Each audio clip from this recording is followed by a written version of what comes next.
Good morning and welcome back to the trail. Today the tires are humming over old ground on the western edge of the Twin Cities, and I want to take you somewhere that looks, at first glance, like any pleasant Minnesota suburb. Quiet streets, shade trees, a tidy little downtown up ahead. But the pavement under these wheels is telling a story if you know how to listen. This is the City of Hopkins, and over the next stretch of riding we are going to dig deep into how a homestead on the prairie became a thrashing machine town, a raspberry empire, and now a downtown waiting on the light rail. So settle in, keep pace with me, and let us begin at the very beginning.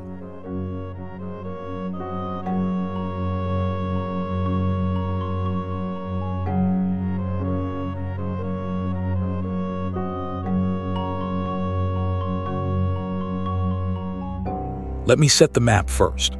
Hopkins sits just west of Minneapolis in Hennepin County, Minnesota, a compact inner-ring suburb of only about 4 square miles. It is small enough that you can ride across it in minutes, yet it packs in more history per block than towns 10 times its size. To the west lies Lake Minnetonka, to the east the mills and towers of Minneapolis, and running straight through the middle, the old rail corridors that made this place what it is. Keep that geography in your mind as we ride, because almost everything that happened here happened because of where Hopkins sat, right on the road between the big city and the lake country beyond.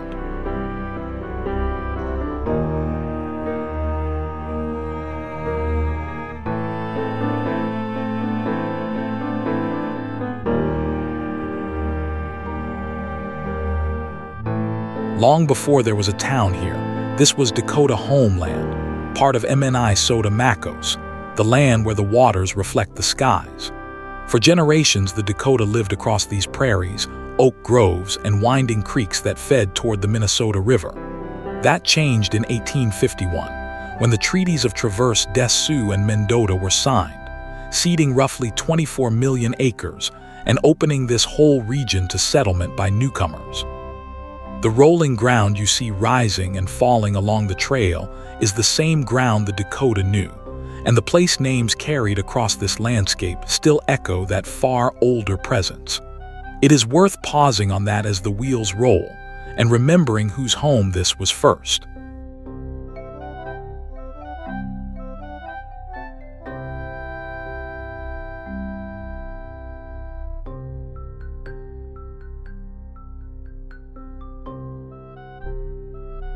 Now for the man whose name is on all the signs. In 1852, when Minnesota was still just a territory, the first Euro-American settler put down roots in this area, 6 years before statehood in 1858. Around 1854, a man named Harley H. Hopkins arrived, having come from Rhode Island. Born in 1823, he homesteaded about 160 acres of this prairie, and in 1861 he built himself a house. He became the area's first postmaster as well. He was, in the plainest sense, the founding settler of the community that would eventually carry his name, though as you will hear, the way that name stuck is one of the stranger tales on this whole ride.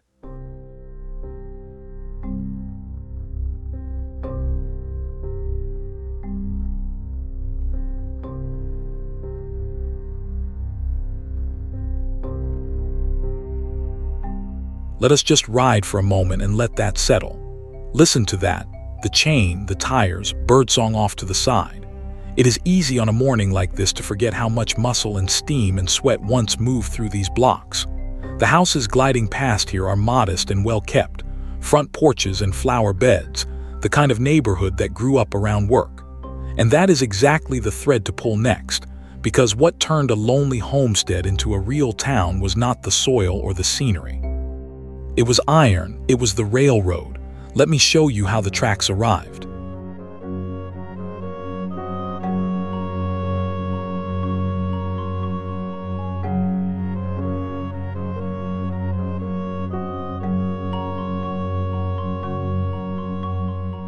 Between 1871 and 1881, not one but 3 railroads came through this ground, and that changed everything. The first was the Minneapolis and St. Louis, organized in 1870 by Minneapolis flour millers who wanted to break a rail monopoly that was squeezing them, and it opened in November of 1871. Behind it came the Great Northern, running under the name of the St. Paul, Minneapolis and Manitoba, and then the Milwaukee Road. 3 rail lines crossing one patch of farmland. That is an extraordinary amount of steel to gather in one place, and where the rails converged, a town was almost certain to grow. The only question left was what anybody would call it.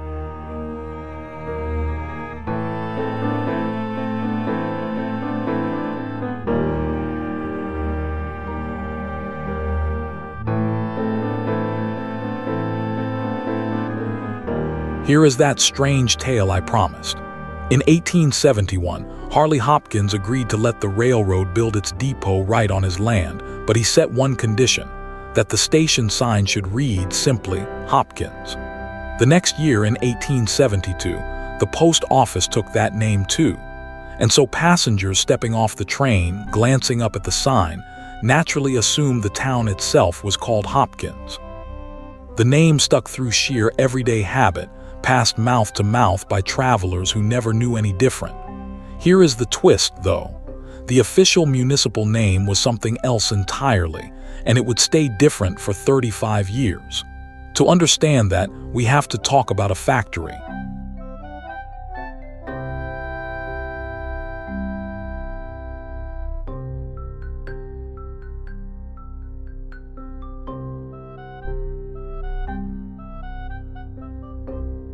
In 1887, a group organized as the West Minneapolis Land Company platted a grid of streets here, and their purpose was very specific. They were laying out worker housing for a factory that was about to move in. This was a company town in the making, blocks measured and sold with the workers of one great industrial employer in mind. So the everyday name on the depot said Hopkins, but the new plat, the legal identity taking shape on paper, carried the name West Minneapolis.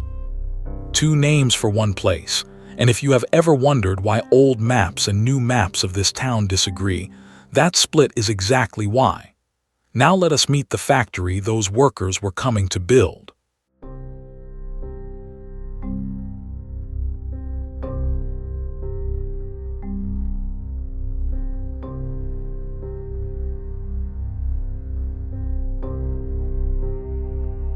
The factory was the Minneapolis Threshing-Machine Company. It had begun back in 1874 in Fond du Lac, Wisconsin, but in 1887 it relocated here to the Hopkins site, and the town quite literally grew up around it. Inside those works, men built steam traction engines and thrashing machines, the towering iron beasts that separated grain from straw across the farms of the upper Midwest. This became the largest employer in all of western Hennepin County. Picture the scale of that for a small prairie settlement, a heavy industry works throwing smoke into the sky, drawing in hundreds of workers who needed those platted houses to live in. The factory was the heart, and everything else was built to keep it beating.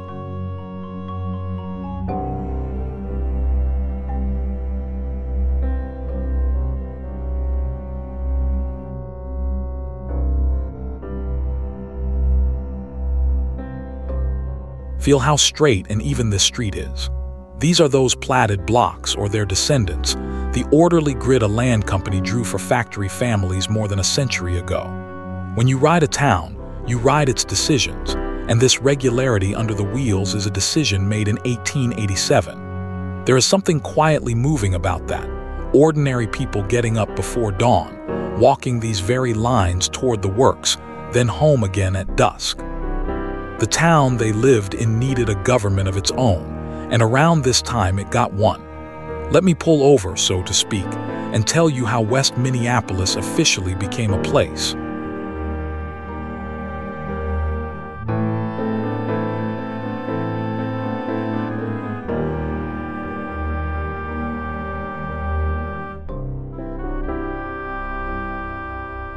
In 1893, the community incorporated as the village of West Minneapolis. It took 41 petitioners to make it official, and at that moment the population stood at 1,105 people, spread across roughly 3 square miles. Now, here is a point worth getting exactly right, because it trips up almost everyone. West Minneapolis was its own separate municipality. It was never part of the city of Minneapolis, despite the name. The name simply described its position, just west of the big city, not any legal tie to it. This was always an independent town, standing on its own feet, governed by its own council, tied to Minneapolis only by those ribbons of rail.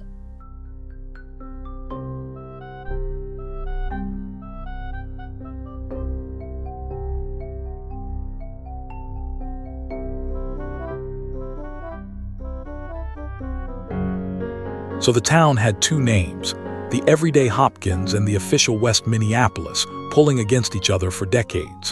That tug-of-war finally resolved in 1928, when the community officially took the name Hopkins, matching at last what the train passengers had been saying all along. And in a fitting turn, Harley Hopkins' own son, Chester L. Hopkins, became the first mayor under that new name. The founder's family, closing a loop that had stayed open for more than half a century. Later, on the 2nd of December 1947, Hopkins adopted a city charter, formally becoming a city. But the identity, the name on everyone's lips, had been settled back in 1928.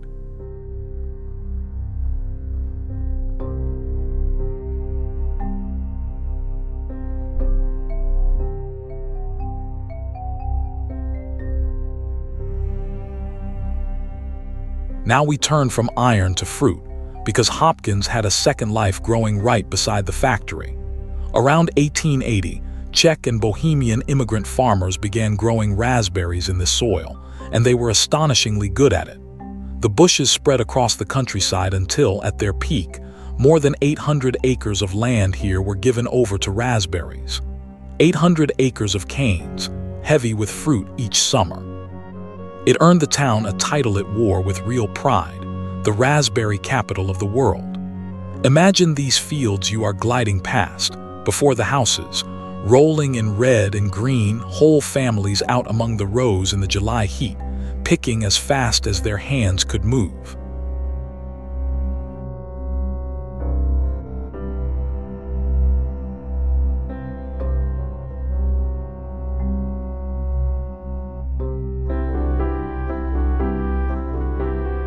And here is where the fruit and the railroad came together.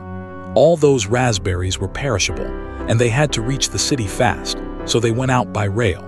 In a normal season during the 1920s, the farms around Hopkins shipped something like 24,000 crates of raspberries. But in a truly big year, that number could swell to roughly 125,000 crates, loaded into 86 freight cars. 86 cars of Hopkins raspberries rolling toward the markets. The same tracks that carried thrashing machines out to the farms carried the harvest of those farms back in the other direction. For a while, this little town fed the region iron in one season and fruit in the next.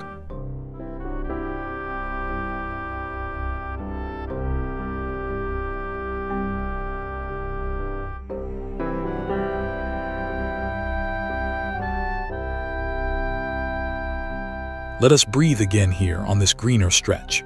It is hard to picture 800 acres of berries from the seat of a bike in a built-up suburb, but every yard, every garden, every one of these lots was once part of that patchwork of farms. Nothing so productive lasts untouched forever, though, and the raspberry story does not simply keep climbing. It runs into hardship, into weather and economics, the kind of forces no farmer can outwork. Before we get to the famous festival that still fills these streets every summer, I have to tell you about the years when the fruit that made this town nearly disappeared.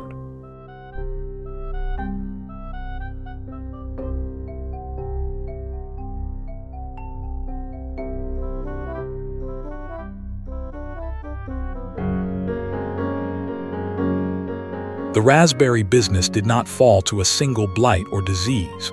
Its decline came from a hard combination of forces. First was the economics of the Great Depression, which knocked the bottom out of prices. Then came a searing heat wave and drought in 1931, so brutal that Hennepin County farmers lost something on the order of $3 million. And finally, over the following decades, came suburban development itself, quietly and steadily consuming the fields, turning barry rows into streets and yards like the ones around us now. Hard times, hard weather, and the slow spread of the city. Together they ended the reign of the raspberry, though not before the town threw a party that would outlast the fruit entirely.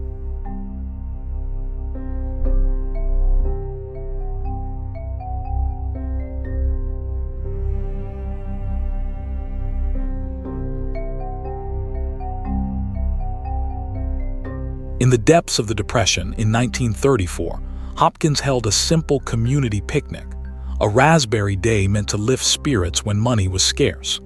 It went so well that the very next summer it grew into a full festival and parade, with the first true Raspberry Day held on July 21st, 1935.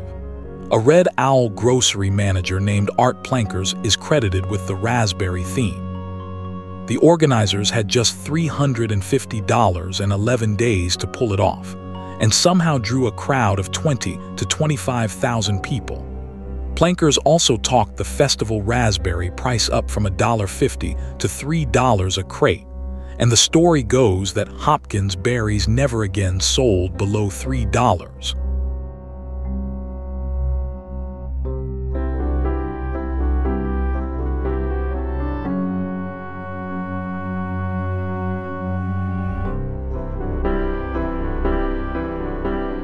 That festival became a permanent fixture of Hopkins' life, and its royalty tradition, its crowning of festival royalty, has run every year since 1935. The town leaned all the way into its identity, and to this day you will find a world's largest raspberry sculpture standing here in Hopkins, a cheerful, oversized monument to the fruit that put this place on the map. It is a lovely thing when you think about it. The berries themselves faded from these fields long ago, lost to depression, drought, and development. But the celebration outlasted the harvest, and every summer the whole town still turns out to remember what once grew here. Now let us circle back to the rails and the streetcars.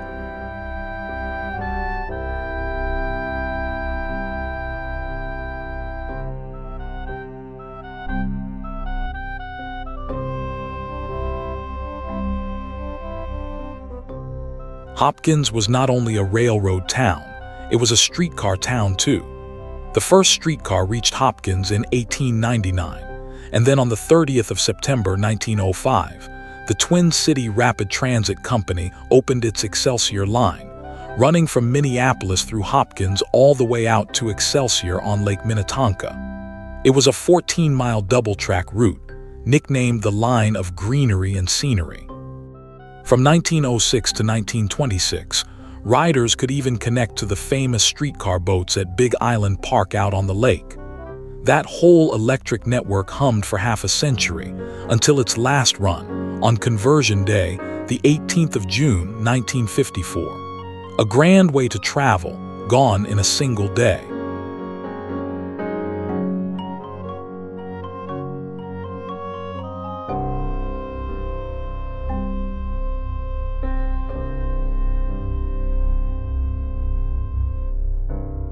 Picture those streetcars for a second as we roll along here, green and cream cars sliding out toward the lake, packed with day trippers in summer clothes. The route they rode is not so different from the corridors we are tracing right now. There is a real continuity to how people have moved through Hopkins, rails, then streetcars, then automobiles, and soon, as you will hear, rails again in a brand new form. But before the town reinvented itself around trails and transit, its great factory had one more enormous chapter to live, its biggest and its last. Let me take you into the age of Minneapolis-moline.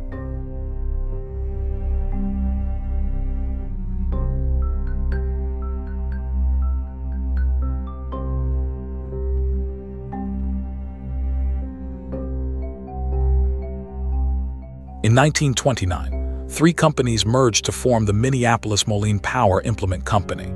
The pieces were Minneapolis Steel and Machinery, maker of the Twin City tractors, the Minneapolis Thrashing-Machine Company right here, and the Moline Implement Company of Moline, Illinois. That last name is the key to a common confusion. The Moline in Minneapolis-Moline refers to Moline, Illinois, which was folded into the merger. Hopkins itself did not move an inch. In fact, Hopkins became the headquarters and manufacturing hub of the new company, which grew into roughly the fifth largest farm equipment maker in the entire United States. The little thrashing works had become the anchor of a national industrial power.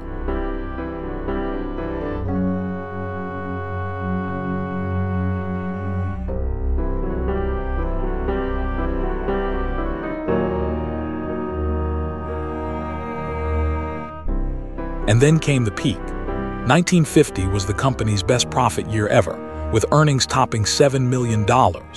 Minneapolis-Moline reached more than 2,000 dealers spread across all 48 states, plus Canada, Argentina, and Mexico, and its domestic workforce numbered around 6,500 people. During the Second World War, the works had turned its machinery to the war effort, building artillery shells, naval winches, and construction machines. This was the high-water mark for Hopkins as an industrial city, a factory town at the top of its trade, its tractors and implements plowing fields on 3 continents.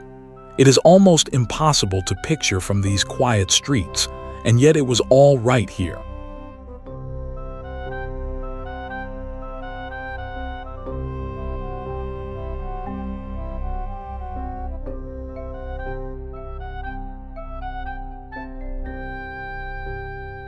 Peaks do not last, and the fall was steep. In 1963, the White Motor Company acquired Minneapolis-Moline. Then, in 1972, White closed the Hopkins and Minneapolis plants outright, putting around 1,500 Minnesotans out of work in one blow. The great engine of the town's economy simply stopped. And here is the part that always stays with me. Of that enormous factory, the largest employer Western Hennepin County ever had, no physical trace survives. The steam engines, the tractors, the vast works that gave the town its houses and its name, all of it gone from the ground. What Hopkins did next, faced with that emptiness, is really the heart of its modern story.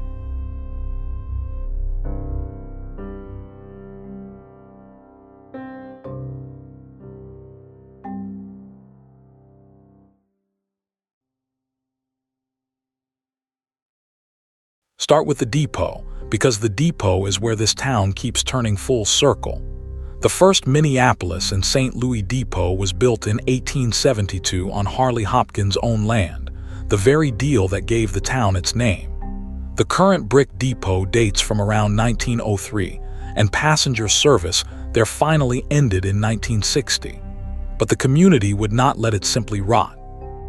They reimagined it as a chemical-free gathering place for young people, poured about $300,000 into restoration, and reopened it as the Depot Coffee House on the 2nd of September, 1998.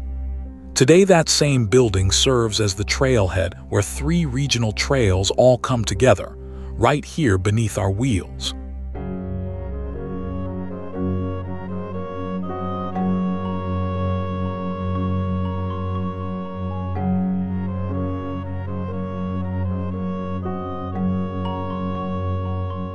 Then there is Mainstreet, the beating heart of downtown Hopkins.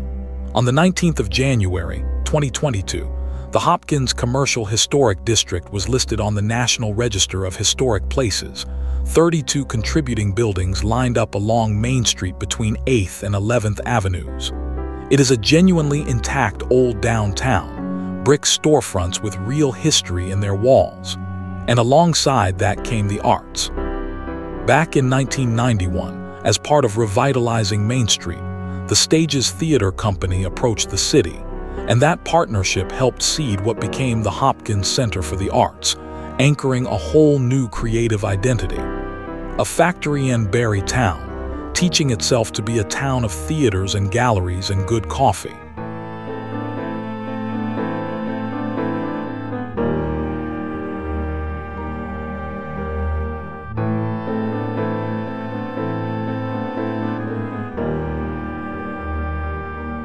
And this, right here, is the beautiful part, because the trail I am riding this very moment was once a railroad. 3 former rail lines, now regional trails run by the Three Rivers Park District, all meet in Hopkins.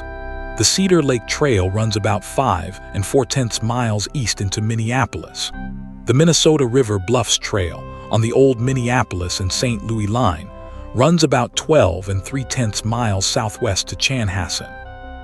And the Lake Minnetonka Trail runs about 15 9/10 miles west to Victoria, tied together downtown by an art corridor on 8th Avenue called the Artery. Soon the rails return in full. The light rail arrives in 2027, bringing 3 new stations to Hopkins.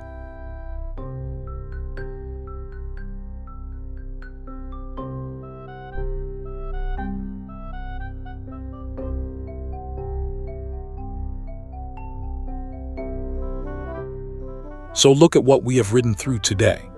A Dakota homeland, a homesteader's stubborn name, 3 railroads, a thrashing works that became a national giant and then vanished without a trace, 800 acres of raspberries, a festival that outlived the fruit, and a downtown reinventing itself around trails and arts and an incoming train. 2020 population of about 19,079, near 19,500 today, and still, at heart, only 4 walkable square miles carrying all of that history.